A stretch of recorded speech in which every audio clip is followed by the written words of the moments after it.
सगळे लोक शंकराचार्याकडे जातात, पण आज एवढे मोठे आचार्य, केवढं भाग्य आहे आपल्या गावात, पाय पुन्हा पुन्हा त्यांचे लागतात.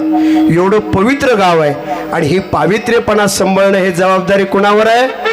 गावातील सर्व आबालवृद्धावर आहे. पुंडलिक वरदा श्री ज्ञानदेव पंढरीनाथ भगवान की जय, मौलिक ज्ञानेश्वर महाराज की, जगद्गुरु शंकराचार्य महाराज आलेले आहेत. शहावर विराजमान होत असताना आपल्या जीवनातलं हे प्रत्येक भाग्यच आहे. वास्तविक पाहता सहजासहजी साधू माणसं आपल्या जीवनात भेटत नाही. साधू भेटलं तर आपलं जीवन परिवर्तन झाल्याशिवाय एक बारका दृष्टांत तुमच्या पुढे ठेवतो. अगदी सगळी वारकरी लक्ष आहे का? पुंडलिक राय नास्तिकवादी का आस्तिकवादी?